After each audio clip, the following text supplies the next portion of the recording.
ততঃ করতলে কৃত্য ব্যাপী হলাহলম বিষম অভয়ক্ষয়ং মহাদেব কৃপয়া হুতভাবনঃ।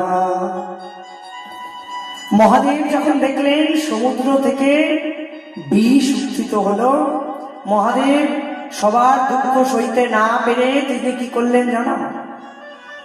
তিনি আজ সেই বিষ পান করলেন।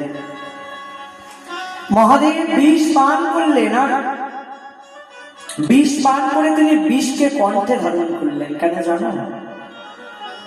মহাদেব মনে মনে ভাবলেন, যদি উদরে নিয়ে যেতে চাই তবে তো হৃদয়কে পার করে, বক্ষদেশ পার করে তারপর বিষ উদরে যাবে, পেটে যাবে, তাই না?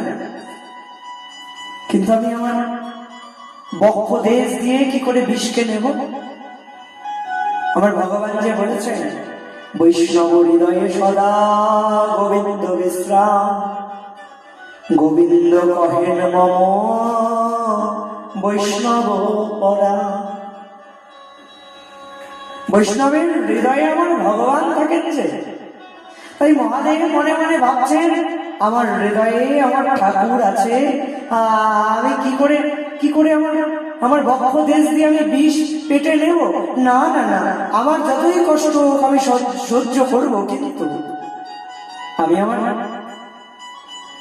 ইষ্টের সহ্য কিছুতেই সইতে পারবো না। তাই মহাদেব কি করলেন জানো? মহাদেব সেই বিষকে নিজের কণ্ঠ দেশে ধারণ করলেন, আর কণ্ঠ দেশে ধারণ করে মহাদেব হয়ে গেলেন নীলকণ্ঠ। বলে নীলকণ্ঠ মহাদেব কি?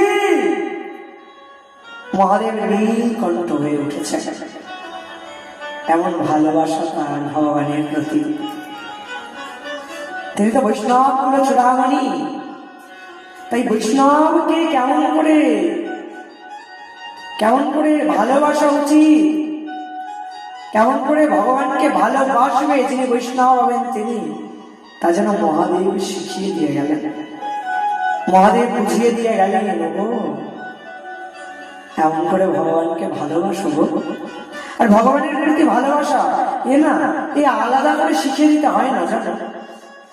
ভগবানের সেবা কি করে করব, এর জন্য আলাদা করে কোনো কোর্স করতে হয় না।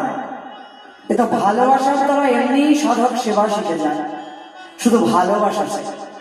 যদি হৃদয় ভক্তি ভালোবাসা থাকে, তবে সাধককে আলাদা করে সেবার জন্য কোনো কোর্স করতে হয় না। এমনিতেই তিনি সেবায় পারদর্শী হয়ে ওঠেন। কেন জানো? এই যে একদিকে তার হৃদয় প্রেমে পরিপূর্ণ, ভক্তিতে পরিপূর্ণ, অন্যদিকে শ্রী গুরুদেবের কৃপা, শ্রী বৈষ্ণব ঠাকুরের কৃপা। আর এই কৃপা যদি কারোর মধ্যে থাকে, তবে তাকে আলাদা করে কোনো কোর্স করবার প্রয়োজন নাই। ভালোবাসার দ্বারা সে সব শিখে যাবে। সেবার পরিপাটি তাকে অন্য কাউকে শেখাতে হবে না।